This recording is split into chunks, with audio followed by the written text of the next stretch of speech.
Coaching centres पर कसी लगाम।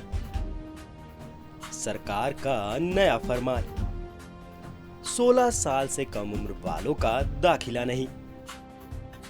गाइडलाइन तोड़ने वालों की खैर नहीं। स्टूडेंट्स की आत्महत्या के बढ़ते मामलों, क्लासेस में आग की घटनाओं और कोचिंग सेंटर्स में सुविधाओं की कमी को देखते हुए शिक्षा विभाग ने नई गाइडलाइंस जारी की हैं। ये गाइडलाइंस 12वीं के बाद जेईई, नीट, क्लैट जैसे एंट्रेंस एग्जाम और सभी प्रतियोगी परीक्षाओं की तैयारी कराने वाली कोचिंग सेंटर्स के लिए बनाई गई हैं। इसके तहत अब कोचिंग इंस्टीट्यूट्स 16 साल से कम उम्र के बच्चों को एडमिशन नहीं दे सकेंगे। इसके अलावा भ्रामक वादे करना और अच्छे नंबरों की गारंटी देने पर भी पाबंदी लगा दी गई है। मेरे हिसाब से जो सेंट्रल गवर्नमेंट के द्वारा नई गाइडलाइन लाई गई है, वो देर से उठाया हुआ एक बढ़िया कदम है। और पढ़ाई और कंपटीशन का प्रेशर तो है ही, तो वो झेल नहीं पाता उस उम्र में। मैं ये मानता हूँ कि जो 16 साल वाला है, देखिए 15 और 16 एज ठीक है, लेकिन उससे नीचे के बच्चों का मुझे नहीं समझ में आता कुछ भी कि पहले से ही उनको क्यों, अभी तो वो समझे उस चीज़ को कि हाँ, अच्छा फैसला है। छोटी उम्र से ऐसा नहीं होगा, बच्चों को बाहर का भी व्यवहारिक ज्ञान भी मिलेगा और कहीं ना कहीं ठीक ही है। बच्चों सुसाइड्स जो इतने नंबर ऑफ अटेम्प्ट्स बढ़ रहे हैं उसको कम करने के लिए अच्छी गाइडलाइन है।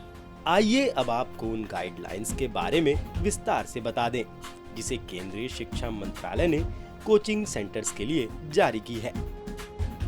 प्राइवेट कोचिंग सेंटर के लिए रजिस्ट्रेशन कराना अनिवार्य। ट्यूटर्स ग्रेजुएट से कम योग्यता वाले नहीं होंगे।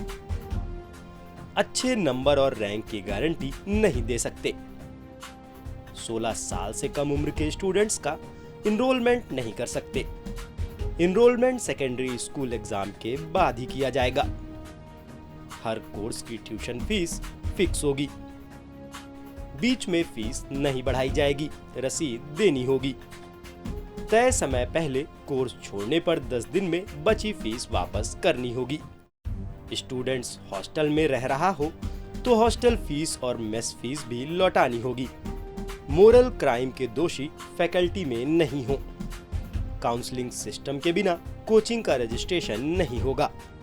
वेबसाइट पर फैकल्टी की योग्यता, कोर्स पूरा होने का समय बताना होगा। हॉस्टल सुविधा, फीस की पूरी जानकारी देनी होगी। कोचिंग सेंटर का कैंपस दिव्यांग छात्रों के अनुकूल होना चाहिए। बच्चे के मेंटल स्ट्रेस पर ध्यान रखना होगा। साइकोलॉजिस्ट काउंसलर के नाम और वर्किंग टाइम की जानकारी देनी होगी। छात्र मुश्किल या तनाव में हो तो मदद के लिए सिस्टम बनाना होगा। अच्छे परफॉर्मेंस का प्रेशर नहीं बनाया जाएगा। गाइडलाइंस फॉलो न करने पर कोचिंग सेंटर्स पर 1 लाख तक का जुर्माना। ज्यादा फीस वसूलने पर रजिस्ट्रेशन रद्द होगा। इन नियमों को देखकर कह सकते हैं कि केंद्र सरकार ने नई शिक्षा नीति के तहत प्राइवेट संस्थानों की ओर भी कदम बढ़ा दिया है, लेकिन इस पर सियासी बयानबाजी भी होने लगी है। कोई भी जान, कोई भी जीवन जो होता है वो अनमोल होता है। कहीं किसी कारणवश, दबाव के कारणवश, डिप्रेशन के कारण अगर कोई इस तरह की घटनाएं होती हैं तो उसको रोकने में निश्चित रूप से हम कामयाब होंगे और रोकथाम उन पर लगेगी। और निश्चित रूप से इसको मानवता के पहलू को देखते हुए कोचिंग संचालकों को भी इस चीज़ को अमल में लाना चाहिए और जो बच्चों की फीस है उसको लौटाना चाहिए। कानून नहीं तो फिर अपना काम करेगा। मैं समझता हूं कि सरकार सिर्फ गाइडलाइन बनाती है, नए नए कानून बनाती है, लेकिन ये नहीं सोचती है कि इसका असर क्या पड़ेगा, अभिभावकों पर क्या असर पड़ेगा और जो कोचिंग संचालक है उस पर क्या असर पड़ेगा। मैं समझता हूं ये ऐसे सलाहकारों पर डिपेंड करती है ये सरकार, जो ब्यूरोक्रेट्स उनको सलाह देते हैं। मैं समझता हूं उस पर जल्दी ब्यूरोक्रेट सरकार पर हावी है और ये परिणाम के बारे में नहीं सोचते हैं। कोचिंग सेंटर्स के खिलाफ आए दिन ठगी के मामले सामने आते ही रहते हैं। वही कोचिंग के प्रेशर की वजह से स्टूडेंट्स सुसाइड के मामले भी बढ़ रहे हैं।